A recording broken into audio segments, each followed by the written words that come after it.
guys, welcome back for another episode of Baseball and Whatever. We have another special edition podcast interview with Bill Koenig. But before we get to him and go over his illustrious writing career that we've been kind of checking out, we're pretty psyched to have him on. If you are interested in what we've been saying and what we've been producing, make sure you go ahead if you're on YouTube, go ahead, hit like and subscribe. That helps us out a ton. If you are on a variety of podcast networks, whether it's Apple, Google, Overcast, or Anchor, go ahead and search for Baseball and Whatever. And of course, you can email the show at baseballandwhatever.com. baseballandwhatever@gmail.com. Sorry. And Greg will read that out. He is our official email reader. And then also you can follow us on Twitter at baseballandwhat. So without further ado, Greg, I'm going to throw it to you to get this little shindig started and take it away. Oh, thank you, Justin. Guys, it's great to be here. Vinny, you're looking great over there. How you doing? Thank you. So just to kind of open this up a little bit, as you guys know, on a previous episode, we did our superhero rankings. And I think Batman finished in all of our top fives, maybe our top threes at least, if I'm not mistaken. Does that sound right? Yes. Okay. It should be number one. I can't remember. There was somebody that said Bond was his favorite superhero, but yeah, that's right. We don't need to rehash that argument. So no, no, we can if you want. No. I have someone here by my side. That's what I'm worried about. Yeah. I think Batman in cinema was always a huge influence on us at a young age. Kind of started with the Burton and the Schumacher films, and then later with the Nolan films, and now present day we have the Snyder Cut, the DC universe. So a lot of Batman, and I know for me personally, I think you guys, the 90s animated series was another favorite for us. Definitely enjoyed that. I remember watching that as a kid. That series kind of showed us more adaptations, a wide range of Batman villains that we've seen on screen previously. And even, kind of sticking with that, looking back now at, like I said before, Batman Forever and Batman and Robin, we'll admit we did like those at one point at the time. The time, right? Those are pretty fun. But I think currently we're in this age of cinema now where cinema and streaming. The comic book characters have kind of taken that over a little bit with these huge blockbuster releases, between Marvel and DC, and that really doesn't seem to be going away. We're kind of in that superhero age, especially with the Avengers and the Snyder Cut. So I figured what we do for this episode is kind of take a trip back in time and learn about on-screen Batman a little bit and how it progressed through the years and the status it held versus the icon it is now. So to help us along with this episode, we have a very special guest. Today we have Bill Koenig, writer and managing editor of the Spy Command, the Spy Command blog, where you can find great articles on 60 spy television shows, as well as Bond. The Bond 25 timeline is actually where I discovered you, Bill. I believe the timeline's currently in part 6. Part 6, and I think we've been waiting 6+ years for this movie, it feels like. But just for me, so Bill is doing incredible service for the Bond fans, keeping track of the timeline of this for us. But today he's going to talk some Batman with us. So Bill, welcome to Baseball and Whatever. Thanks for having me, guys. I appreciate it. Definitely. Thank you. Thanks for being here. Where are you joining us from tonight? I live in Commerce Township, Michigan, which is it's in the greater Detroit area. I live about almost 40 miles from downtown Detroit, but it's part of the greater Detroit area. Okay. And you're a frequent guest on a lot of podcasts. Is this your first baseball podcast? Definitely. Yeah. Right. 2 for 2 with that, guys. Yes. Bill, just a little background on the Spy Command. How long is that? Can you give us a little background on that? Because that's been going for a while now, your blog. Yes. Way back in the day, there was a website called Her Majesty's Secret Servant, and there was a blog that was a spinoff of that. And at that time, it was called the HMSS weblog. And then eventually, the parent site went away.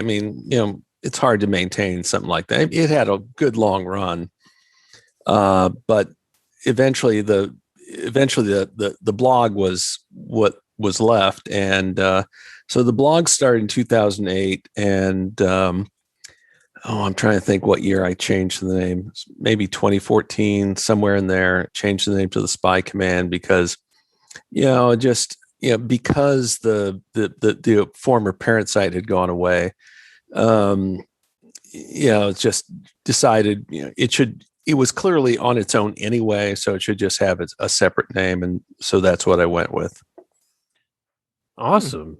So we're going to get into some of this, these spy television shows that you write about, and how Batman kind of, coexisted with these shows. I'm referring to the Adam West Batman series, of course, which we'll chat about here in a second. Yeah. But first I want to ask you, Bill, I was doing, some research, and I've heard about this before, but there was was it like a serial called The Batman from the 40s? Yes, and, that's right. There were actually a couple, but the first one is 1943. And the actor who played Batman and Bruce Wayne was named Lewis Wilson. And his son was Michael G. Wilson. And he was Bond producer for the non-Bond fans out there. Right. The guys I'm always bitching about. So. You're not the only one. It's funny because I didn't even know that connection until about like 1995, because there have been a grand total of 2 official James Bond conventions, one in 94 and one in 95. And Michael, they had to, to be honest, they had to change up the schedule. So they brought out Michael G. Wilson to take questions, and somebody asked him about that. And he didn't say a whole lot, but that was the first time I didn't realize that connection. And, it's just, it's really a trivia question at this point. I mean, Michael G. Wilson would have been 1 when that serial came out. But for those who aren't familiar with serials, these would be before the main feature. And, it'd be like, anywhere from 10 to 15 chapters. I think that Batman 43 serial was maybe 15. And they're like 10, 15 minutes each chapter. So, and at that point, people went to the movies a lot more often. You went virtually every week, so you could follow these things. And superheroes in general, they weren't in A-list movies. They were in serials. There was a Captain America serial. There's a Captain Marvel serial. All sorts of things in that era. So, that was the first live action adaptation of Batman. And it's, serials are pretty low budget sorts of things. The Batmobile is just a car. It's not a very fancy looking car. But there was actually one kind of weird thing about it was, in those days, Alfred the butler was like really short and had red hair. And they cast an actor who was like bald with a pencil thin mustache. And it just shows you how low comic books were on the medium totem pole. Yeah. They said, we should start drawing Alfred like that. So that's kind of why Alfred looks the way he does now. Wow. All these decades later, is because they happen to cast this bald actor with a pencil thin mustache. Interesting. That's crazy. So that was 43. So in 49, they came out with another serial called Batman and Robin. Yeah. Was that the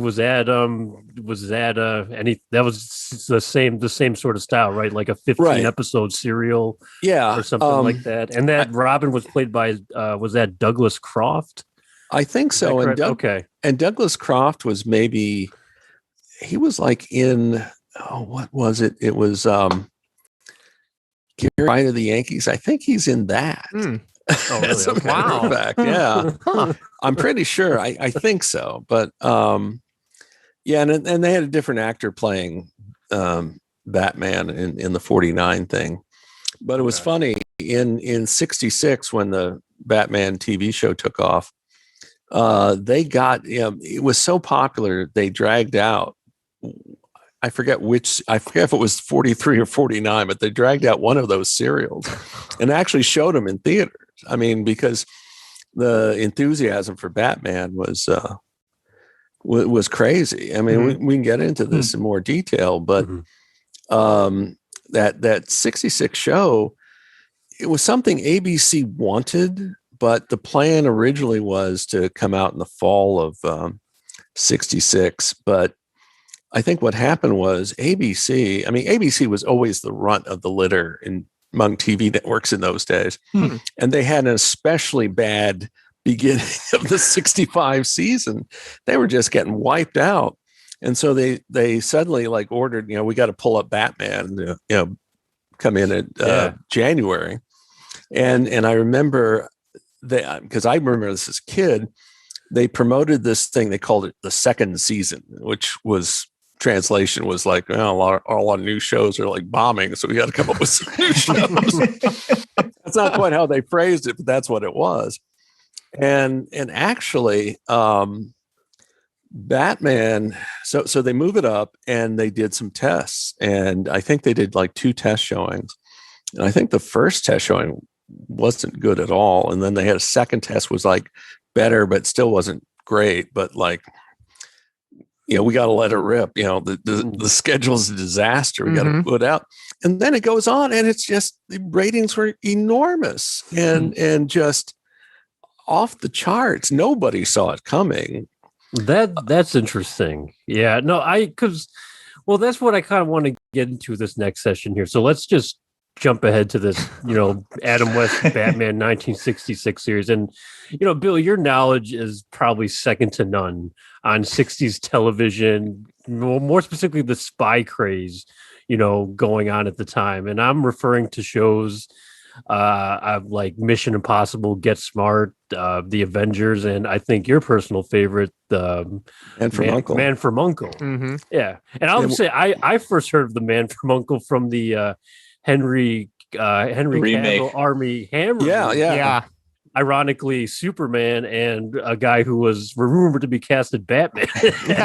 Yes, that's right. But that was my first knowledge of the Man from Uncle when I heard that movie. It's like, oh wait, this was another 60s spy television show, kind of like Mission Impossible. And Batman, I felt, was like right in the middle of they kind of were airing at the same time. Is that accurate? Yeah, that's about right. The Man from Uncle came on in the fall of 64, and Batman came on in January of 66. But as it turned out, Batman show had a big effect on the Man from Uncle because, like I said, the ratings were just through the roof. And like I said, nobody saw it coming. I mean, 20th Century Fox, where they made the Batman show, they didn't see it coming. The head of 20th Century Fox's TV division was a guy named William Self. And I saw this interview with him. It was an extended interview about his whole career, but he talked about how first night Batman was on, he had an unlisted phone number, and somehow, some way, somebody got his phone number. He called up, and so he wasn't quite sure, but he, takes the call, and so someone said, "Me and my friends were watching the show. We got one question: is it supposed to be funny?" And William Self kind of pauses for a second. Yeah, it's supposed to be funny. And so the caller then says, "Oh, that's okay. And that's a good show then." We weren't sure because there was no laugh track. It was right comedy, but they had no laugh track, so they weren't sure. But okay, well, that's great. Carry on, kind of thing. And I saw that as a kid, and I really remember the second part. Because of course they were part one was on Wednesdays, part 2 was on Thursdays. And they had that thing where Jill St. John disguises herself as Robin and gets into the Batcave. And she ends up falling into the atomic reactor. And I was just, as a kid, I was just like, I was dumbstruck. I was like, whoa, this is intense. Yeah. No, that's amazing. But so there was Batman, And there were these, like I mentioned before, these spy television shows. Because I know, the James Bond movies have just kind of taken off. So I know that was kind of like a popular genre with the release of Goldfinger in the States.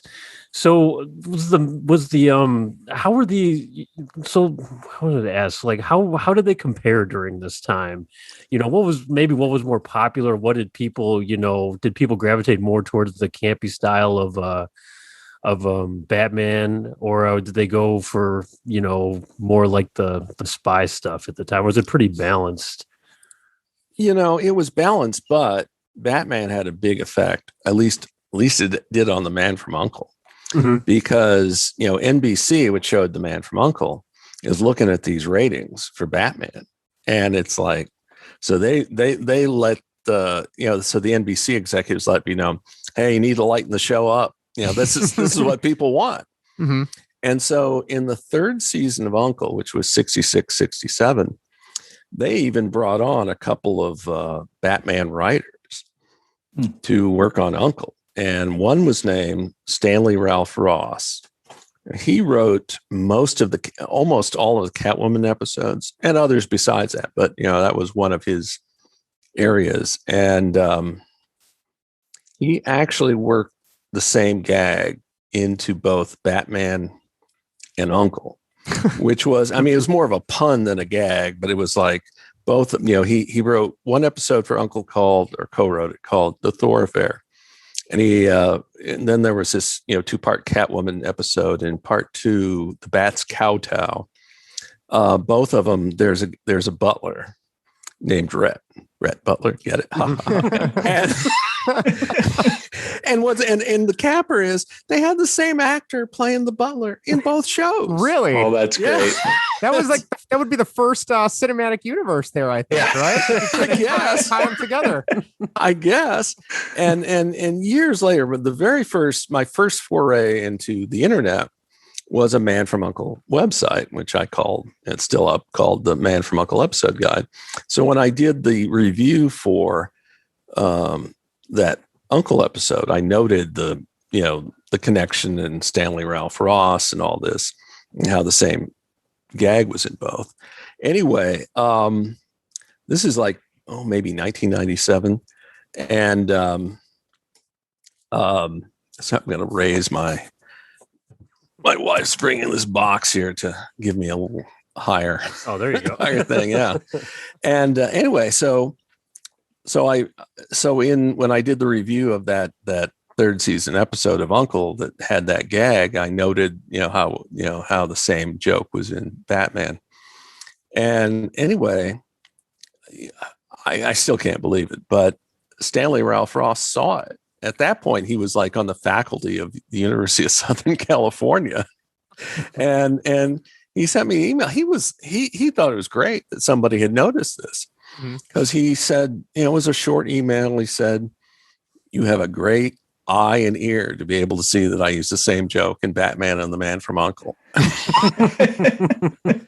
And then I replied, I said, well, that's great. Would you mind if I interviewed you for the U.N.C.L.E. page? So he said, yeah, sure. And so I sent him questions by email, and he sent the answers back by email and did it in Q&A format. Mm-hmm. And that interview is still on still on my uncle's site.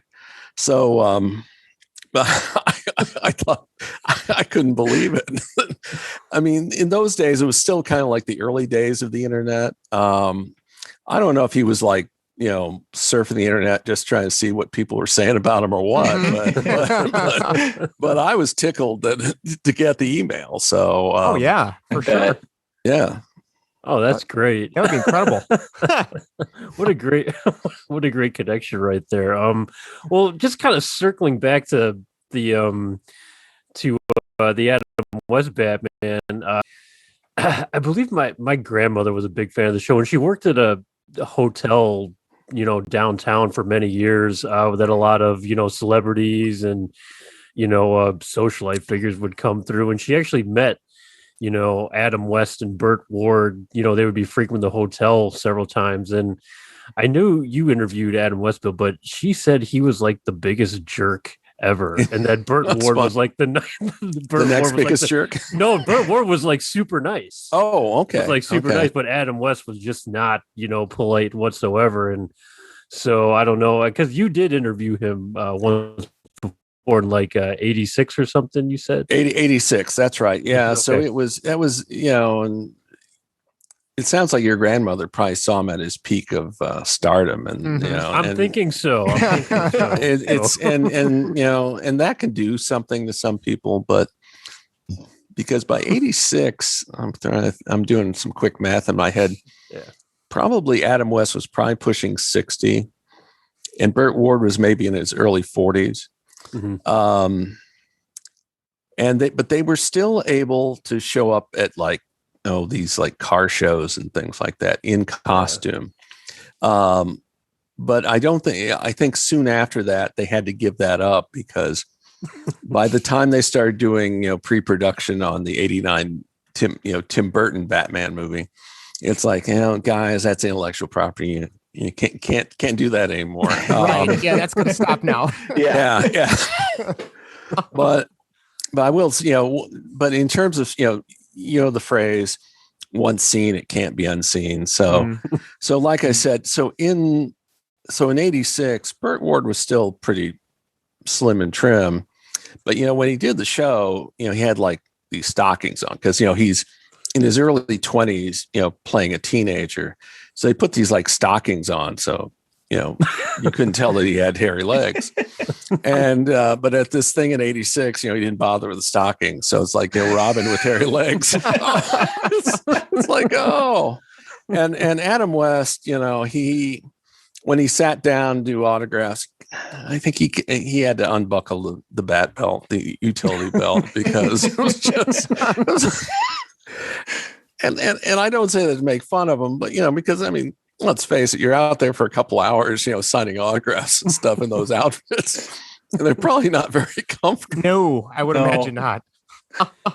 Justin, what was your experience with like the Adam West Batman? I know you mentioned, because I remember when you brought this up to me, I was like, oh yeah, I had those too, but they were the old Scooby-Doo. Yes. Yeah. So growing up, animated tapes or whatever. I had a bunch of being born a couple of years before the 89 movie came out, but I was in love with that growing up as a kid. But I remember my parents had gotten me a couple of it was like Batman and Robin meet the Scooby-Doo, and they were solving a mystery, and it had all the original cast. Adam West was in it, and Burt Ward. Okay. And I want to say there was a couple of like the Rogues Gallery were in there, and they were the original voices as well. But between that, and then I still keep it going. I don't teach English anymore, but when I used to, we would always use the 66 Batman series for our onomatopoeias with the bangs and pows and things like that. So there is a generation of middle schoolers and high schoolers and college kids right now that is why they know onomatopoeias, is because of the Batman, Adam West and Burt Ward. But yeah, that Scooby-Doo series, I don't know. I think Vinny, you had that too, right? Or you had seen those too as a kid? Or was it Greg? I saw them, but yeah, I didn't. Oh yeah, I think I wore out the tape.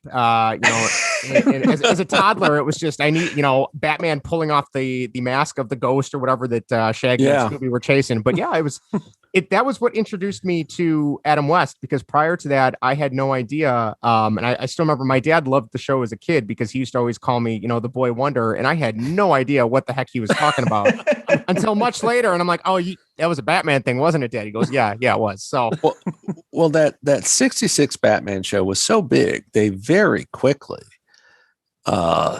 launched an actual made for the cinema movie. I mean, it was actually released in theaters. Mm-hmm. But I think it was like maybe 30 days of filming. It was very quickly made, because they were striking while the iron was hot. Mm-hmm. And I've read that, I think as part of the deal, Adam West negotiated, it's like, I got to have some time out of the Bat costume. So there's like more, there's more Bruce Wayne scenes in that, in that film than there typically was, on the TV show. And I mentioned this on a video I did with David Zarisky. Like, I was so excited going to see that movie. My family, we all went to a drive-in, and so there's that classic scene where he's got the big bomb, the big black thing with the sparkling fuse. Yeah. And when he had the line about some days you can't get rid of a bomb, And my dad laughed, and I was mad. I was angry. Like, no, Batman's got to get rid of the bomb. He's got to win. Yeah. Good always prevails.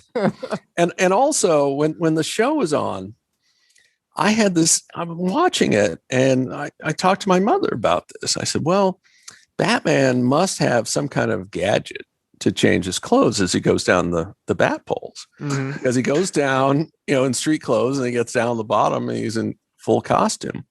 And my mom, oh God knows what she thought when I said this. And she said, no, there's probably like some place in between where they get off the poles and change clothes. I said, no, I don't think so. They look like they're really in a hurry. Mm-hmm. So in the early moments of that 66 film, there's this insert shot where Adam West is going down the pole, and there's this thing labeled instant costume change switch. And as he goes down it, he flips the switch, and I felt I felt, yes, I've been proven correct.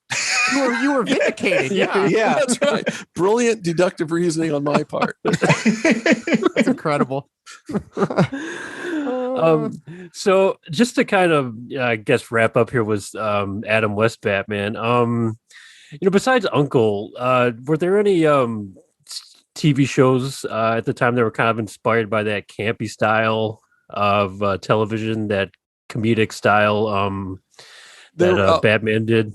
Yes. There were these science fiction shows that were also made at 20th Century Fox: Voyage to the Bottom of the Sea, Lost in Space. And I think they very much were affected by that, because like the first season of Voyage to the Bottom of the Sea, I've seen some of them in reruns, and it's like very serious and really kind of espionage like. And then after Batman came out, just monsters. Just and also in that 66 Batman movie, the Penguin has that submarine. And apparently what they did was they took the Seaview submarine set, and redressed it. So the Penguin's submarine is this, is a revamped version of the Seaview. Smart way to save money, I would imagine, right? Yeah, well, it's it's the same studio. It's sitting around like, let's use it. One more thing I wanted to ask you, Bill. I was just curious about this as we started talking. It's like, how did Batman do against the original Star Trek series? Did that air? Because the Star Trek series aired in the 60s or the late 60s. Is that correct? It aired starting in the fall of 66. Okay. Star Trek wasn't as popular, for that kind of grew over time. If I'm correct, I don't know. You are correct. And it was very much more, I think it was more of a kind of a slow building kind of thing. It had a definite following first run, but I think Star Trek really took off more after the original run. Because it was only on for three years, seasons. Yeah. And I think it became more of a cult thing. Later.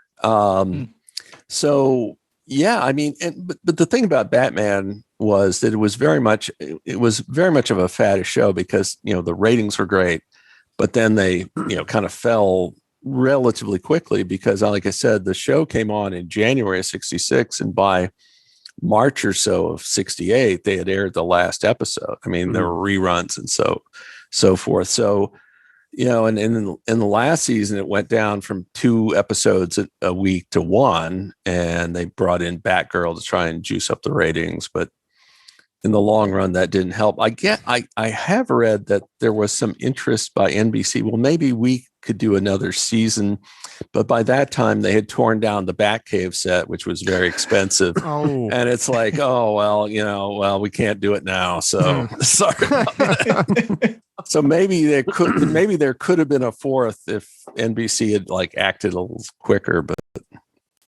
what? Last thing, Vinny, you want to give a quicker Adam West since we're on the Adam West topic? I'm okay with that.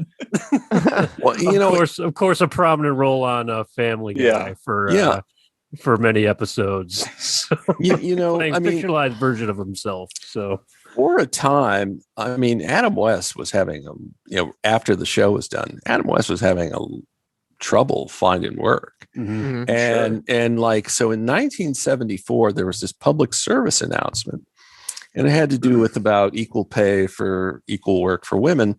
So they had Burt Ward, they had Yvonne Craig, and they had William Dozier, who was the producer of the show, who was also the announcer. And but Adam West said no thanks. And so instead they had a guy named Dick Gaudier. He had played Jaime the Robot on Get Smart, and he kind of did his best Adam West, talking real stiff, kind of thing. And I think you can probably find that on YouTube. And like I'll I said, have to look for that. Yeah, it's but it was, I mean, like I said, it was really tough on Adam West for a long time. And then kind of later, people sort of, kind of got over it. And he was almost beloved by the time of his death. I mean, because I remember when he died, there was like this big to-do in Los Angeles. Right. They put the bat signal shined it on City Hall or whatever it was. But that took a long time for, and doing things like that Family Guy thing. And he was also on The Simpsons now and then.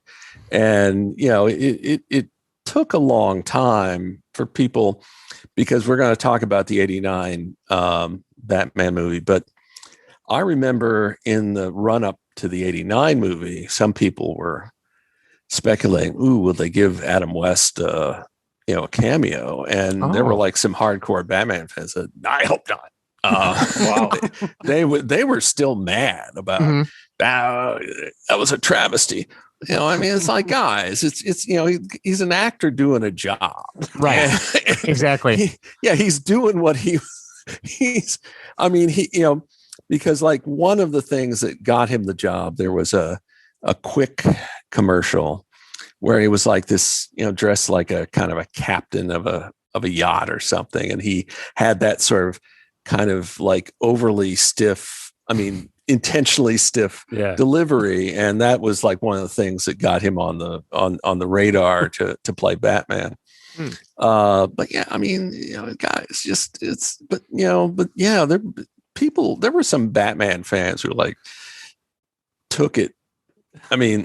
I remember took it personally. Way too personal. Yeah, because I said, because I remember reading, it was like some fan comment. I said, well, maybe he could play Thomas Wayne, and then we could be rooting for Thomas Wayne to get killed. Wow! Guys, whoa!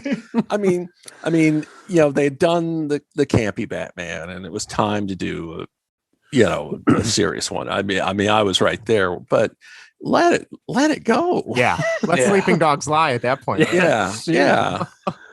Oh man, so let's get into it. Let's talk Tim Burton Batman 1989. Just for me personally, definitely, one of those movies I'll always remember seeing for the first time as a kid. Had a huge influence on me, just the dark tone and mysterious nature of the character. Yeah.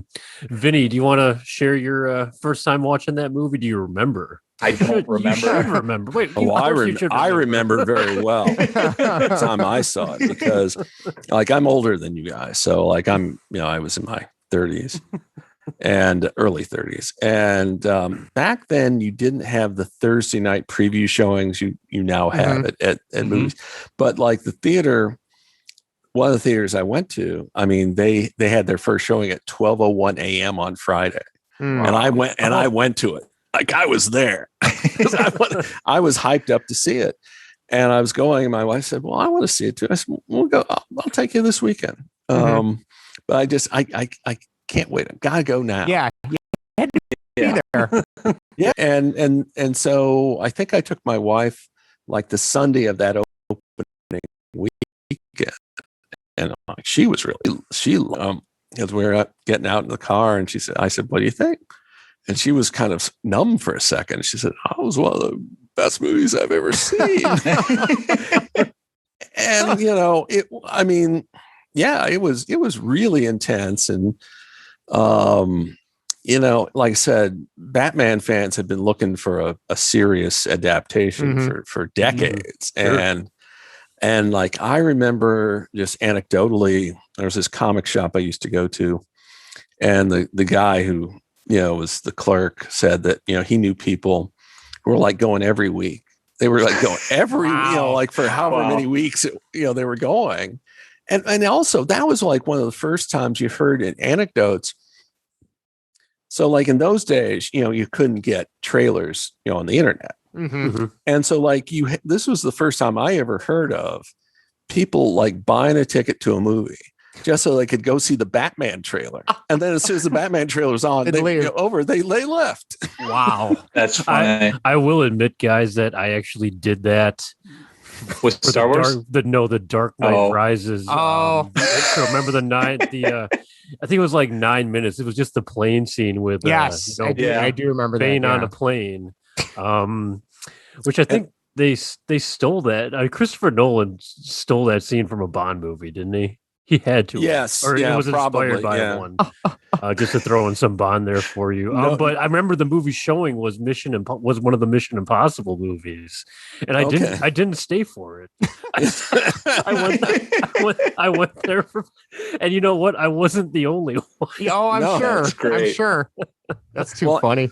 And I remember that the trailer to that first Tim Burton one, and they like had no music. Like not a single note of music. Then that made it unusual just by itself. Yeah. And then because when Michael Keaton was cast, some people were going, whoa, I'm not sure about this. And some people Mr. Mom. Yeah, and it's like, are they going down the campy route again? Yeah. But no, but when that trailer came out, and goes, I'm Batman. Like, whoa, okay, this is pretty serious. This is, and I remember, and before the trailer came out, they put out a publicity still, and so like back in those days, Newsweek magazine was a big deal. I mean, it's still published now, but it's not anywhere big a deal as it was then. And I remember getting Newsweek, and they had this, like, it was over 2 pages, and it was, Michael Keaton in the black Batman costume, standing next to the Batmobile, and like, whoa. I was like, okay, this is all right. They're going for it. Yeah. Okay. I'm there. go check this out. And of course, when you hear that Jack Nicholson's going to be the Joker, like, whoa. Yeah. So yeah, it was, it was a big deal. And, making a connection to Bond here, it really helped clobber the Bond movie that summer at the box office. That would have been a License to Kill, right? With Timothy Dalton. That's right. And so Batman came out in the second half of June of '89, and License to Kill is coming out in mid-July. And so that weekend here in the US, License to Kill was the only new movie that weekend. But I mean, I've looked it up, and so like the number one movie was I'm sorry, Mel Gibson. Lethal Weapon. Lethal Weapon 2. Lethal Weapon 2. Yeah. Yeah. And so that was the number one movie because it was in its second weekend of release. Batman was second. It was going into its fourth weekend of release. Wow. Wow. It was not much far behind Lethal Weapon 2, in week number 4. And then number 3 was Honey, I Shrunk the Kids, also in its fourth. That's a great movie. Yeah, because it also came out the same weekend as Batman, and it was sort of like counter programming. It's like, lighter, fun family fare. And number 4 was License to Kill, and I mean, I went seeing a flop in the US, and some Bond fans really got on my case. No, it wasn't a flop. I said, it's number 4. It was behind Honey, I Shrunk the Kids. That's not a successful opening. I mean, it did better in other countries, but I think it did better internationally. Oh, absolutely, yeah. But Yeah, in the than it did U.S., here. License to Kill was the answer to a question nobody was asking. And and I say that as I like Timothy Dalton as James Bond. Yeah, but, so do I. But I do think that movie I don't think it was as polished a production as other Bond movies had been. There's just something a little bit off. I mean, not that much off though. And because it was supposed to be dark and gritty, but it also had a winking fish at the end. So it's like trying to decide here, they seem to be sort of conflicted what they wanted to be. But nobody, certainly not me, anticipated it was going to open that flat in the US. It was like, whoa, like, and then you had the 6-year hiatus, right? Which we got into, which we kind of asked Joe about, because we were talking about Goldeneye, the movie and the game, and I wanted to ask him how was it like, seeing it for the first time after 6 years, but. I mean, even though we're kind of going through that now, but right, yeah, exactly. All right, my last Bond thing I'm going to make here in the movie License to Kill. There is a character named Truman Lodge, and the actor that played him also played Jimmy from Seinfeld. Jimmy who talks in third person. Oh yeah. Yep. and his name is Anthony Stark. And the actor's name is Anthony Stark. Tony Stark. Except I think there's an E at the end of Stark, but it's which is weird. Yeah, he was an interesting character.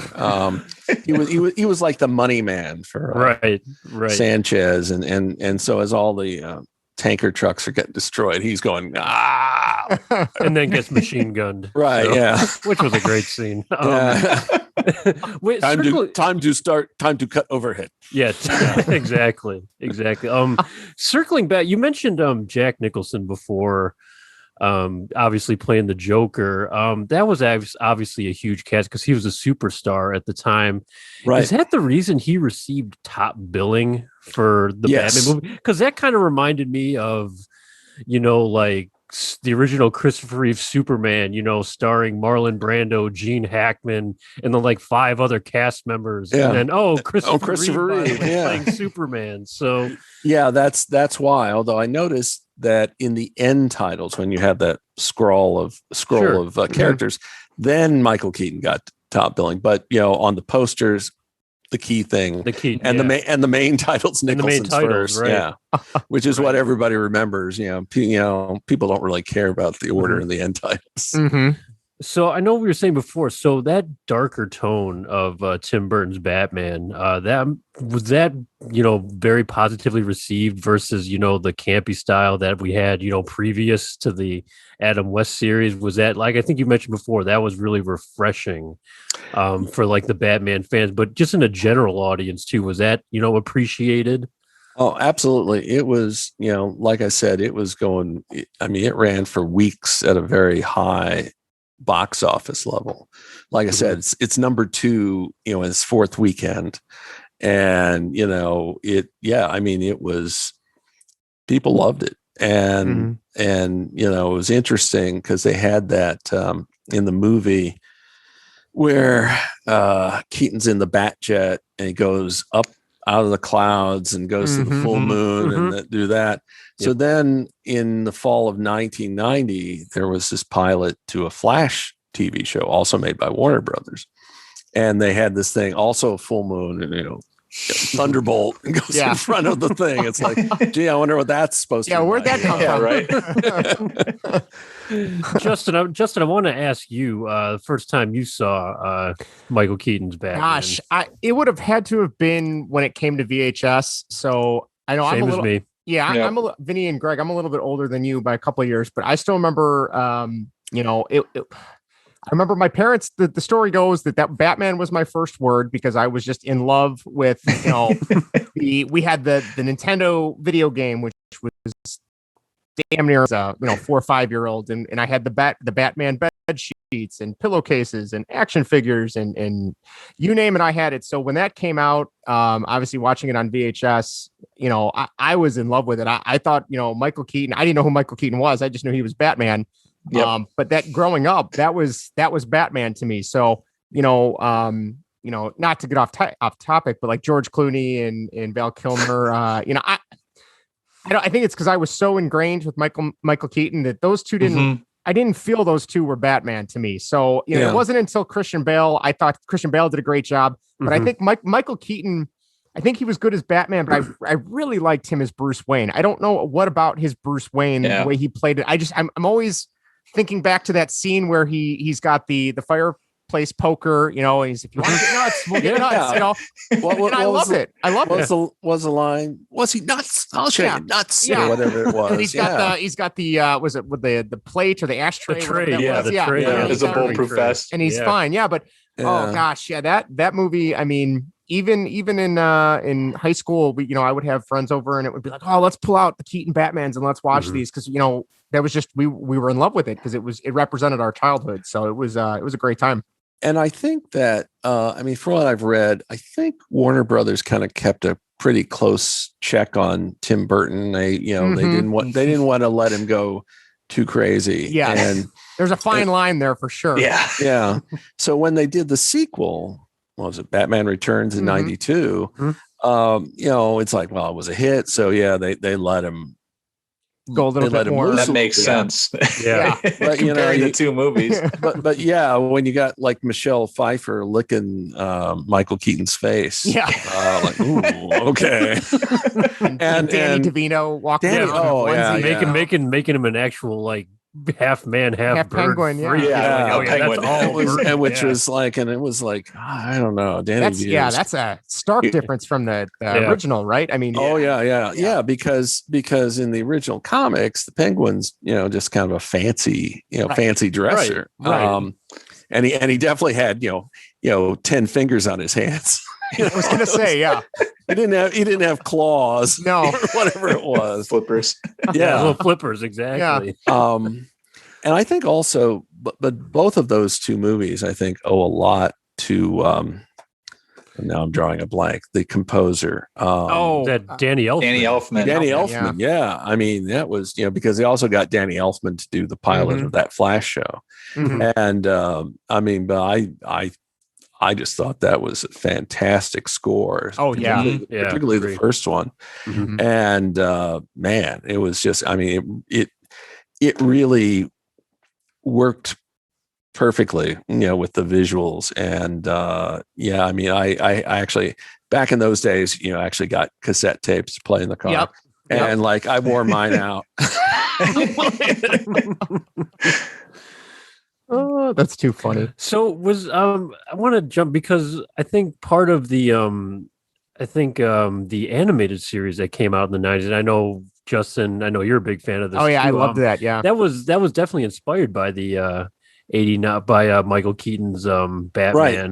And they used part of that score for the opening, for that show, if I believe. So, even today, I think that is still the best single adaptation of Batman. Yeah, I would agree. I would agree with that. Absolutely. Because it's a combination of that main theme, but also Kevin Conroy really nailed the whole dual Bruce Wayne. Because it was really kind of spooky.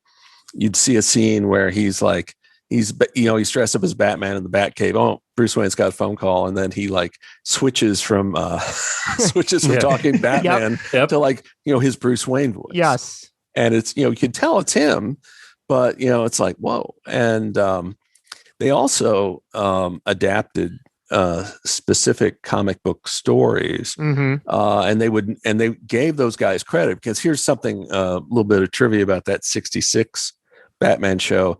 A number of the early episodes were actually an adaptation of comic books. I've got a couple of them, and but they didn't give the poor writers credit. Oh, of course not. Because let's see, the first the pilot with the Riddler, that was, I want to say, Batman Batman one, the first Penguin story, which came the week after. That was like 69. And then they had, they did a gender swap. Zelda the Great in the comic book that was a guy. And so they changed the character to a woman, but the basic plot's the same. The magician needs like to get a killer trick every year. And so the one guy is like, blackmailing her, depending whether you're reading the comic book or watching the show. And also the first Joker story. The first Joker story was, a story from the 40s called The Joker's Utility Belt. So, yeah, I mean, where I think the Batman TV show went wrong was after a while they thought, well, we don't need to do that anymore. It's actually, I think they should have kept doing that. Yeah. they should have kept adapting, right? Comic book stories, because it's not that it's plausible is the wrong word, but there's kind of like in the ones where they adapted the comic books, there's this kind of internal.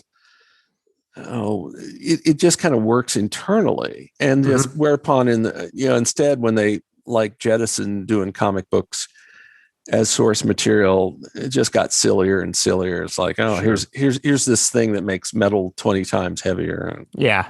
Like what?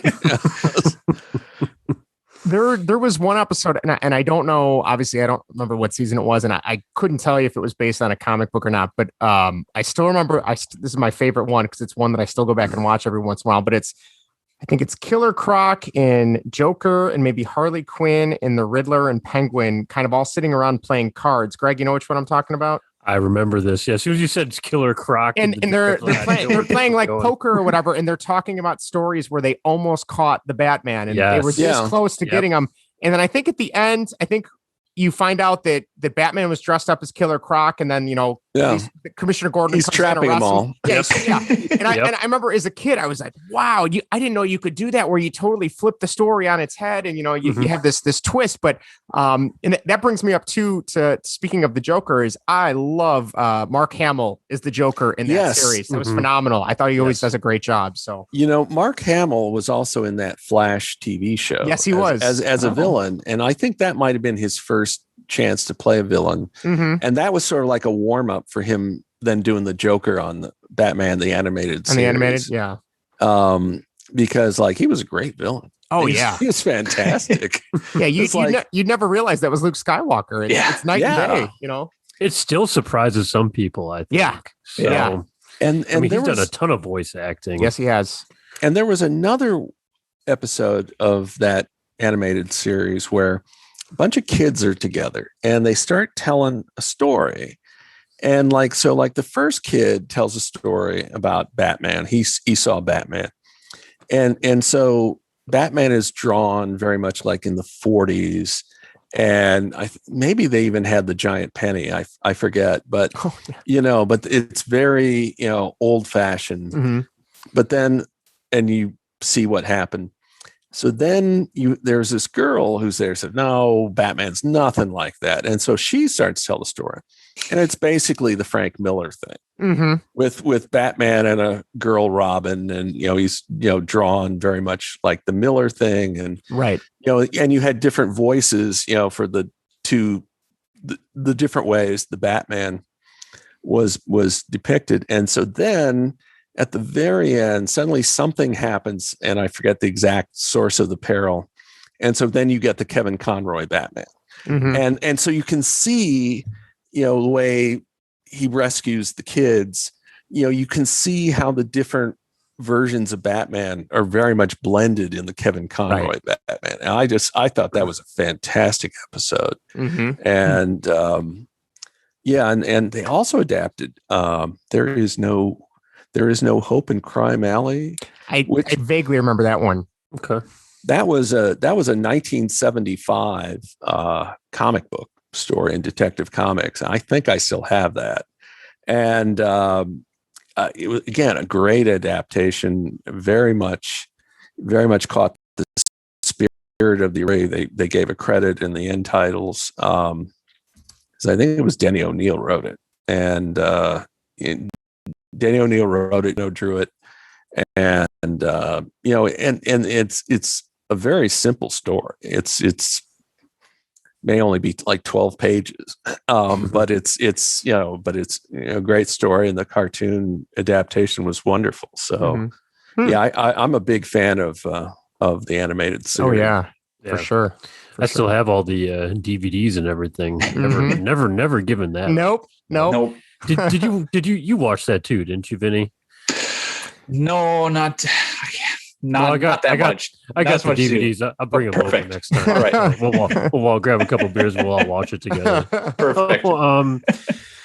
So just to kind of conclude here, staying on the topic of Michael Keaton, I don't know if you guys have seen, but I'm seeing all these articles pop up, about the potential, was it the Flash movie, the Flash movie coming up, and they're rebuilding the Michael Keaton Wayne Manor. Have you guys seen some of the set photos? I have. Yeah, I have not. I haven't seen the set photos, but I've read about this idea. I mean, essentially, they're kind of going, the multiverse route. Mm-hmm. Yeah, I think so, and I don't know if it's confirmed, because we heard rumors for over a year now, at least, of Michael Keaton's potential return to, the role of Bruce Wayne in the DCEU or whatever it is, and now that I saw that article of them, rebuilding the set. I mean, it looks like, from what I remember, Wayne Manor in the original, you don't really see it that much, but it had that kind of gothic, castle look to the house. So I don't know. We might be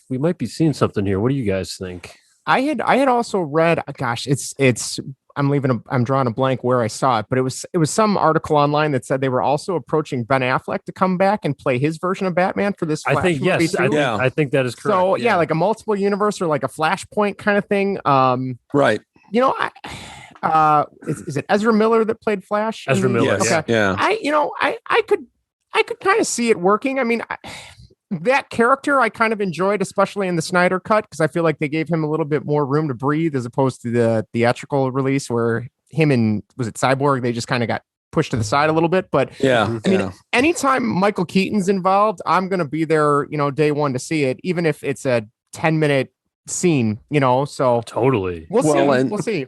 And Michael Keaton was definitely a highlight of the first Tom Holland Spider-Man movie. So good as the Vulture. Yeah, I loved that. He played. I never really thought of him as playing a villain, and I loved the way he took that character. I thought that was really neat. Yeah, So it has potential. I'll give it a shot until after I walk out of the theater and I'm either dumbfounded or awestruck. I don't know, one or the other, but well, as you know, maybe from episode, both. yeah, as you know from was it episode one of our podcasts, and even we touched on it with Joe when we had him on, that I am not the biggest DC fan right there, but give me Michael Keaton, and like you, Justin, I am. I'll show up. I'm there day one. So, well, I grew up as a Marvel guy, but Batman is my favorite DC universe character. So, yeah, I mean, and like I said, if Michael Keaton's in this thing, I'll definitely give it a shot. I just love to. I mean, I'm assuming he's embraced the character throughout his career, but I feel like in the last 5 or 6 years, he just, whenever that comes up, whether it's on like a talk show, pre-COVID, or I saw him at a commencement speech where he ended his commencement speech with, I just have 2 really important words you just need to remember, and you're going to make it through life. And he stops and he goes, "I'm Batman," and he walks off stage. and I'm like, yes, I love the fact that he's having fun with it. It makes me appreciate him as that character so much more. So maybe that's just me buying into the hype a little bit. But didn't he have a whole HBO series where he pretty much was like a out of work actor, but he the Birdman.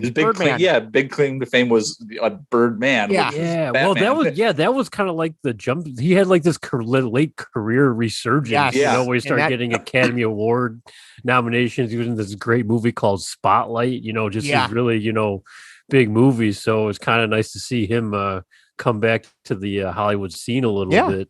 Yeah. So we'll see. Fingers crossed.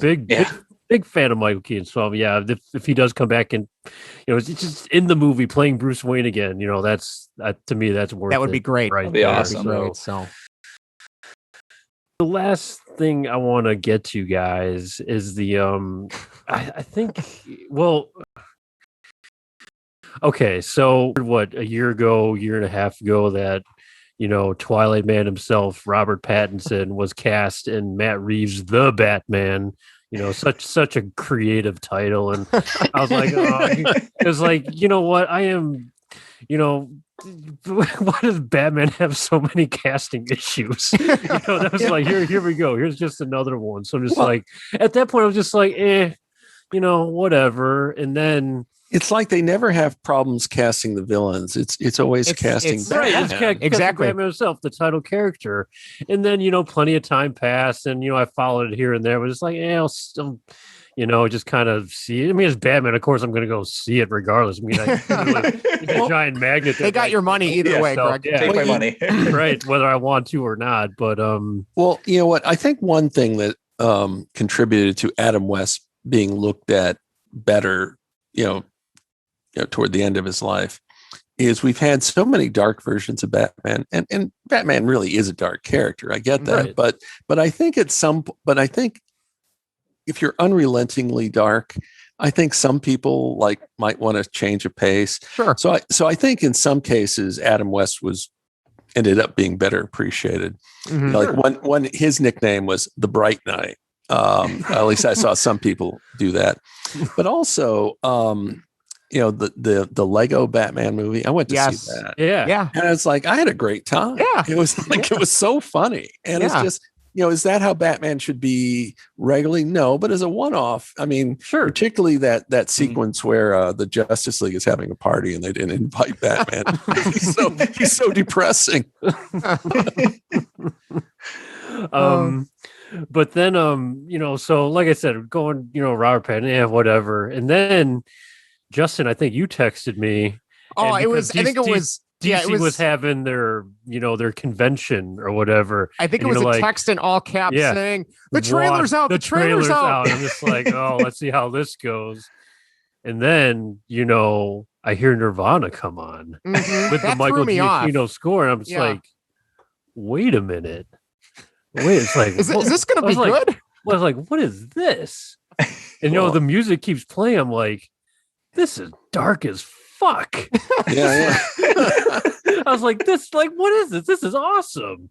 And then, they flashed the logo. They went through everything, and you hear the Paul Dano voiceover as the Riddler. Yes. I'm just like, whoa, this is kind of spooky too. I saw the Batsuit previously. I'm like, that kind of looks dumb. Yeah, the boots kind of threw me off a little bit. I was just I don't know if I care for the Batman. You can see it's like the reverse COVID mask. You pretty much see the bottom half is like, I know that. I know that's Bruce Wayne. So it's like I even tried it more.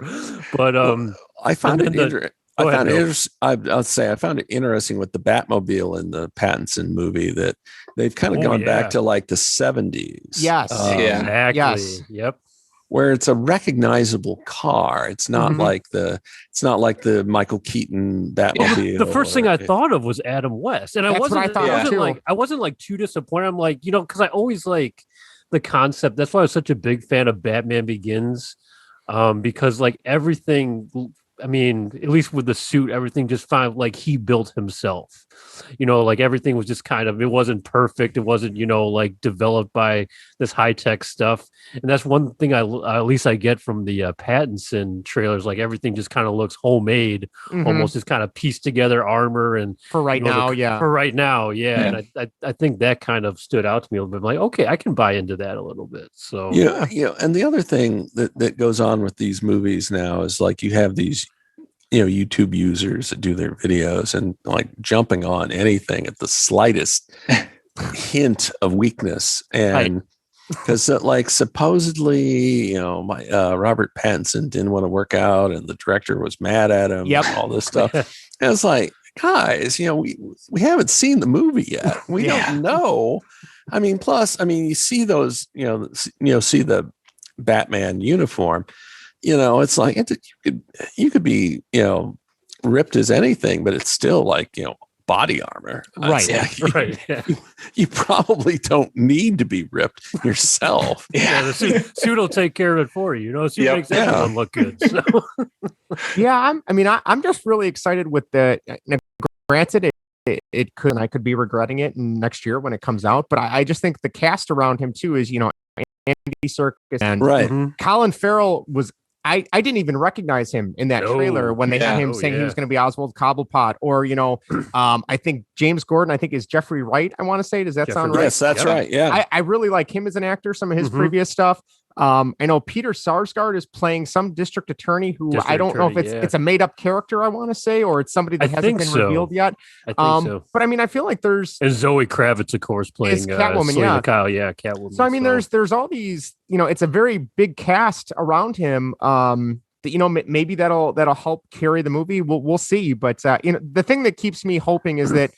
Going back to our earlier discussion where at first when it was announced that Michael Keaton was going to be Batman, there was a little bit of, uncertainty there. Is it just Mr. Mom? Is it going to be more comical? And I will be the first to admit when they announced Robert Pattinson, I'm like, oh, come on. I don't want him in this movie. And then you start to think about it. It's like, okay, well, he's moved on past the Twilight movies. He's been in some serious roles that, I haven't seen them, but I've heard they're really good. And then you see the trailer and it's like, okay, I'm going to give this a shot. I'll give him a chance. And like we've said before, they have my money. I'm going to be there either way. But but you have no choice. Jeff. Yeah, I have no choice. I would imagine the three of us will go see it or find a way to go see it together. Hopefully. Absolutely. But it kind of gives me hope that, there's all these former things in the past that seem to be lining up similar to this. And hopefully, fingers crossed, it'll be a similar situation when this comes out, but we'll see. Well, and Matt Reeves is a very solid director. I've seen other of his films. So, I'm going to give him the benefit of the doubt until proven otherwise. Right.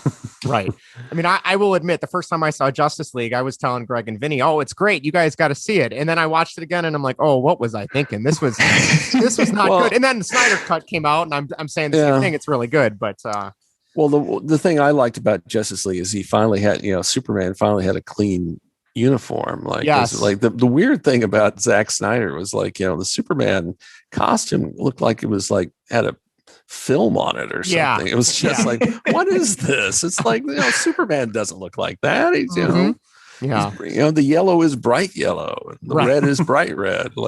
Come on. Right. Vinny, how did you react to the trailer? You've been quiet over there. I was kind of like you, Greg. I absolutely loved it. You were. As soon as the music came out, I was like, "Oh, this is going to be really dark." Remember, I was telling you guys how obsessed I was with the Nirvana, something the music, mixed in with the Michael Giacchino score. Michael Giacchino did the Rogue One score too, and you kind of hear it a little bit, a little bit. So I was playing that. I found that song on YouTube. I'm like, I couldn't stop listening to it. A huge Nirvana fan, obviously. So I think I was more excited for Batman, but I think that song is what really makes the trailer for me. Those small little things that you're like, okay, well, they did this, they do that, or like you said, we are unabashed Rogue One super fans on here, but there's all these things that kind of come together, and it's like, okay, this might work, so we shall see. hopefully. So we'll see when that comes out. Who knows? They even had question marks at the end of the trailer. So and they included I'm sure you guys know this, but they had the eye black at the end too. Yes. Remember when Batman would take off his mask and his eye, we know he's wearing eye black. Yeah. So thank you for the fan service, Matt Reeves. That was people were just talking about that. Oh, he's wearing eye black. Oh, it finally makes sense for the first time ever. So like that horrible cut in Batman Returns when he's talking with Catwoman, and he takes the mask off. He takes the mask off, and all of a sudden, because he's got eye black when he begins to take the mask off, and then when he takes the mask off, no eye black. Like, what happened? Yeah, you even see it there when he has the cowl on. I'm like, oh yeah, they couldn't think of anything else except to remove it. So, way to go! You ruined the end of the movie. Just to finish up, Bill, like I said, we are baseball first and foremost on this podcast. That's always our first segment. Do you have any baseball stories you want to share with us? Couple. I grew up in Bloomington, Indiana, and then after I graduated college, I worked out of state, and then I came back and worked in Indianapolis. So I can tell you two things real quick. One was in the early 70s. I don't know if you guys know this. Al Michaels was like the voice of the Cincinnati Reds. I did not know that. I had no idea. He had been the voice of the AAA team in Hulu. So in an episode of the original Hawaii Five-0, Oh wow. where it's a bit part. He plays a lawyer. The main guest star is a very young Christopher Walken. Wow. But because WLW in Cincinnati, that radio station, of course, is very powerful, and you could listen to the Reds games. And it was funny when I didn't really know who Al Michaels was. I had this, he sounded so much like Alan Alda. So I had this weird image in my head of Alan Alda calling the Cincinnati Reds games. And, he was there for a few years and then he went out west. I think he first went to the San Francisco Giants. But yeah, I can actually remember, hearing Al Michaels on the radio. Wow. That's incredible. Yeah. And then the other thing was the single greatest baseball performance I ever saw.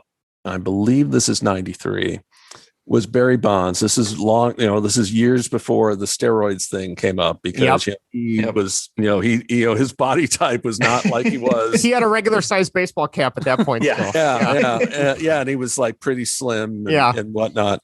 So what was going on? My wife and I went out to LA. She was going to this convention and, she was going to be busy there. So I bought tickets for they were going to, the Dodgers were playing the Giants, and this was the season-ending series. And the Giants and the Atlanta Braves were in this cross-country pennant chase. Because this is back when there was only two divisions in each league, and so the Braves were playing the San Diego Padres, and like the Padres weren't very good that year. And so like you had to, so from the Giants perspective, you had to assume the Braves were going to sweep that series. So we have to sweep, the Dodgers, their hated rivals. So anyway, it was 4 games and I had tickets to the 2 middle games. And so Bonds, I bought a scorecard and, you never know. I mean, you buy a scorecard, it's a way of keeping your attention on the game if it turns out to be a bad game. So Barry Bonds hit 2 3-run home runs and then a double. He had 7 RBI in the game. Wow. And it, like I say, it's the single, I call it the single best performance with me in the stadium. And it's also, I put it that way because he did that when, everything mattered. This wasn't like some game in the middle of the regular season. This was, they needed they had to go for it. And so it was just, I was awestruck. Just, particularly, when I went back to the hotel and I'm like going through my scorecard and I'm totaling up like 7 RBI. Like, oh yeah. That's a pretty good day. Yeah. And so then I went, so that was a night game. And then the next day, the third game of the series was a day game and it was kind of early West Coast time. So I went there and I found the station that had the Dodgers game. And there was this announcer on the pregame show and he was pissed because this was the same year that Don Drysdale had died. And so this guy is talking about Don Drysdale must be like rolling in his grave because, of course, Drysdale had this reputation, like, he'd throw out your head if you were getting, too close to the plate. And so this Dodger announcer was not Vin Scully. It was, some other guy he was just John Drysdale wouldn't have put up with that. Like, how dare how dare they pitch to Bonds after he hits the 3-run home run? And it was, he was definitely upset. But as it turned out though, the Dodgers did salvage the last game which I wasn't at because I was flying home. And, but I remember on the flight back, they were giving us updates about the game because indeed the Braves were indeed sweeping the Padres, and but the Dodgers deprived the Giants in the last game of the season. So that was great. But anyway, I moved up to the Detroit area 20 years ago now, so it's kind of taken me almost this long to kind of get myself reoriented to the American League. Yes.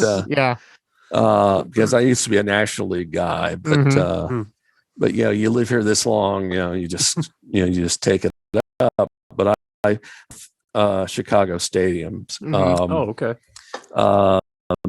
Because Indianapolis, several of my friends at the newspaper were White Sox fans, and so we I went there more often than I did than Wrigley. Because I remember with Wrigley, went there in '86, and my wife hated it. She could not stand it because she's like me.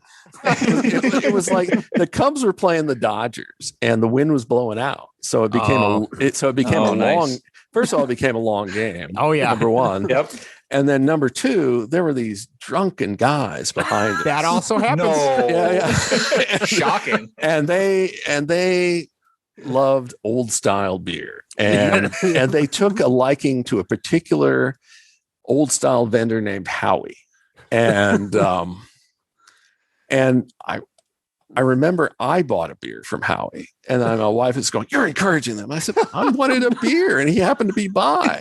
But they were drunk, they were loud. It was like the Budweiser vendors would come by. Why that Clydesdale piss? And I was like, "Oh man, it became a very long afternoon." Yeah, I've sat next to people like that. It's not fun. It's not fun at all. No. Not a good time. I mean, unfortunately, I never got to go to the old Comiskey Park, but I've been several times to whatever they call it now. I remember they originally called it New Comiskey, but that was before naming rights and all that. And they seem to change the name every few years. Well, now it's been guaranteed rate for a couple of years. I think the third year is guaranteed rate with guaranteed rate field, with a big arrow pointing down. That low rate. So are the wins, but except for this year finally. So. Yeah, and we got Tony La Russa is back, Bill. I don't know if you you heard that. What we rag on him a lot on this. Yes, we do for not knowing the rules. So. Yes. I mean, there's sometimes dude, stay retired. Stay retired while you still have a reputation. You can only go back to the well so many times, but So, well, also with Wrigley, right? It's been like mostly rebuilt. Yep. They've renovated. A lot of renovations. Giant scoreboards and concourse is still very small. That's the only problem. It's still hard to get around. And their own network now. So That's no one can watch. Because for all those decades on WGN on both the radio and TV. Yep. And then I saw that like, oh geez, it's a nightmare. Because what it reminds me of, there's the old joke. It's like, that's my grandpa's hammer, except I just replaced the handle and the head. And so I'm kind of wondering, is that kind of what Wrigley's like these days? It's still got some of the old charm to it. It definitely does. Yeah, it definitely does. The outside is very different. Yes, it's Wrigleyville now is extremely built up with, it's almost like its own little mini city within the city of, it's just Chicago as popular itself. as the stadium. So, I mean, because I actually did watch, it was on the Sunday night. They had the Cubs playing the Braves, I think it was. And you could still see the apartments across the street. The rooftops. So I was glad to see that. It's like, okay, at least they're not taking the whole ambiance. Not yet. So. Not yet. No. but I think I've read that they're like trying to crack down on people watching games from the roofs. They were for a while, and then I want to say they reached an agreement with some of them so that they have to give the Cubs so much money from their ticket sales and things like that. So, but for a while they were putting up privacy fences, so that those people couldn't view the game from their rooftops. So. Because I remember back in the day, there was a pitcher for the Reds named Tom Browning, and he without telling anybody, he because it wasn't his day to pitch, so he leaves the stadium and he was sitting up on the roof. Yep. and I remember, they had the shot, fairly tight on him, and then the camera pulls out and you see him just hanging out with the other fans up there. I thought that was great. Yeah. Yes. I think the Reds didn't think it was so great, but I thought it was probably not. I thought it was pretty funny. Last thing I want to ask you, Bill, did you have any, do you follow the NFL at all, or did you have any thoughts on the draft? Because the Bears just got themselves a really nice quarterback that we're kind of excited about. So, well, Olivier, and Okay. so Yeah. we saw a lot of him. I mean, my alma mater's Indiana University, like the all-time worst winning percentage in the Big Ten, but it's gotten a lot more respectable here in recent years, and they played Ohio State pretty tight last year. I mean, but Justin Fields, right? Yep. Yes. He's a good player, and it's like I'm also a long-suffering Cincinnati Bengals fan. Don't ask me why. Ooh. And so when they signed Andy Dalton, like, what? Yeah. What are you doing? Yeah, we're What still is questioning this? that one. And for $10 million, Yeah, he got a raise for not being good. yeah, because I think when he played for Dallas last year, I think he only had like $1 million. He was like, Something he was like clearly the backup, and he had to play more than they anticipated because of injuries. But but when I saw the Bears signed him, and then they tweeted it out about Andy, They were the proud. starter. Yeah. I'm like, whoa. Yeah, there's a very big disconnect between the Bears officials and the city of Chicago. They don't really realize what anyone wants. They're just in their own little bubble up on the north side of the city. I guess so. I mean, I didn't realize there's an MSNBC host named Chris Hayes. Apparently, he's a really intense Bears fan. Mm-hmm. And so when they signed Andy Dalton, he was like, you could tell he was just foaming at the mouth. Yeah. Almost. Yeah, that sounds about right. Yeah, because I saw his tweet because I kept because I saw Dalton was trending, and so I on Twitter, so then I started looking at other tweets, and I came across his, and I came across a bunch. I'm like, whoa, like, boy, what's Dalton's nickname? The Red Rider, Red Rocket. Yeah, Red Rocket. Yeah. Like, well, I don't know. Red Rocket might have made a mistake here. Yeah. I think when the news broke, I think I even tweeted to my many followers the gif of Daniel Craig being whacked in the nuts from Casino Royale. I was like, this is what it's like to be a Bears fan. Yeah, on a continuous basis. Yeah. Right. I mean, I did watch the first round of the draft. But I saw, now I forget if it was like the actual first round or the next day when they were picking over, but I was watching on ESPN, and some guy said, yeah, the Bears started as the Decatur Staleys, and they've been like looking for a quarterback ever since. And I went, whoa, time out. There was this guy named Sid Luckman. Like, I granted it was like a few decades ago, but it's like, I think he's in the Hall of Fame. He's the answer to the trivia question. When was the last time the Bears had a good quarterback? That's about it. That's the answer. Well, and Jim McMahon. Jim wasn't McMahon, bad. Jim McMahon. I mean, he's not. I would still say Jay Cutler is probably the next best thing. Oh, whoa, I don't know about that. Statistically, at least. Statistically, yes. Yeah. As a human being, there was a point there when we were like, I kind of wish we had Jay back. I didn't want to say it too loud. But. Well, yeah, especially. I mean, like Andy Dalton's like okay, but like. Yeah, exactly. But sheer exasperation. Yeah. Exactly. I mean, at the Bengals, he wore 14. That was number that Ken Anderson wore. It's like you have to wear 14. I have fond memories of 14. Not anymore. Oh well. Bill, can't thank you enough for coming on. Yes, thank you. Thank you. Can you want to plug yourself real quick? Where can we find the Spy Command blog at? Spy Command blog is hmssweblog.wordpress.com.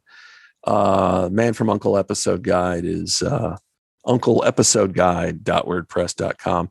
Down the I guess the left side of the Spy Command, you see links to my other pages. Oh, real quick. Mm-hmm. So like one of my websites is called the FBI Episode Guide. The FBI was this show. It's a very idealized version of the FBI, just so you know. But I like it because there's a lot of good acting in it. But in the next to last season, so Ephraim Zimbalist Jr., of course, voiced Alfred on the Batman, the animated series. Mm-hmm. So there's this one episode where Inspector Erskine, his character, infiltrates a mob wedding. And he's like the maitre d'. Now, maitre d' is not exactly like a butler, but it's kind of close. And so the scenes with the mob wedding are filmed outside the Batman mansion in the Pasadena, Wow. and it's English just like he did. I mean, this is 20 years before he did Mhm. Batman. Mhm. Right. But it was like I was freaking out watching this. This is like an honorary Batman episode. Wow, that's pretty cool. Yeah. Well, we'll definitely, Greg, when I edit and upload both the YouTube video and the podcast stuff, we'll put all your websites and Twitter handle and everything in there too, so people can find you Okay. and check out all your stuff. But yeah, thank you again. Definitely, if you ever want to come back on we can commiserate about Andy Dalton at some point next season if you like. We could, yeah, or celebrate Justin Fields. Yes. I mean, just so you know, here in Michigan, like they hate Ohio State. Ohio State, and Michigan State. Ohio State and Michigan hate each other. Mhm. The problem is it's been so long since Michigan beat Ohio State. It's kind of like, Right. I mean, it's been 10 years. 2011 was the last Jeez. time. Well, I mean, I was actually there. Yeah. Wow. Wow. And it's like, it's Yeah. Oh yeah. I know how that goes. There's probably like some Michigan fans who are probably going to be rooting for Justin Fields to break a leg, Most literally likely. or something. Most But, likely. Yeah. That sounds about right. But I hope it works out for you guys because, like I said, the Bears. It has been a long time since the Bears have had a good quarterback. I know that. Yes. But. Yes. It definitely. Somebody who was born after 85. I have no recollection of the 85 team, and that is all anyone tells me. And I think they've been good for about 4 years out of my life, and I'm going to be 34 in a couple months. So I mean, it's been a while. But well, at least you guys still have the Detroit Lions to beat up on. that's true. Yeah. That's true. That's.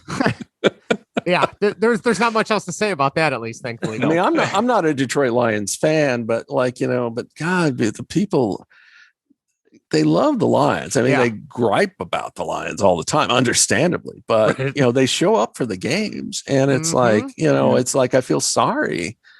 I feel sorry for Lions fans. It's like I'd love to see them do well one time. Yeah. Well, on that note, again, Bill, you're welcome back anytime. Thanks again for your time. I can't believe we've been talking for an hour and a half. That I feel like that flew by. So thank you for all the information about Batman. Everything is a Batman fan since birth, pretty much. This has been awesome. So thank you again. If you're still listening on YouTube or on the podcast, remember, check us out on Twitter at baseball and what. And then if you want to shoot us an email, we are at baseballandwhatever@gmail.com. Vinny, Greg, anything else before we wrap up? Bill, just want to say thanks again for coming on. This has been, fantastic. And thank you again, for the Bond 25 timeline as I wait eagerly for this movie. And I got to say, the anticipation's kind of dying down because I'm starting not to give a shit. But that'll all change once they kind of do the next round of media and promotion and everything. Just like, oh god, and like I was saying with Joe, I'm like, but we're not really waiting for a re-energizer. We're waiting for a sequel to a bad movie. To a bad Bond movie. So I never, and we're waiting a long time for it. So we'll see. I never thought the Bond 25 timeline would be my life's work, but they're dragging it out just for you, Bill. Yeah. I know. God. All right. Well, thanks for having me. Of course. Absolutely. Anytime. Yeah. Thanks for being here, Bill. Again, we are Baseball and Whatever. Check us out. Let us know what you think. And everyone else, stay safe, take care, and we will talk to you soon. Bye-bye.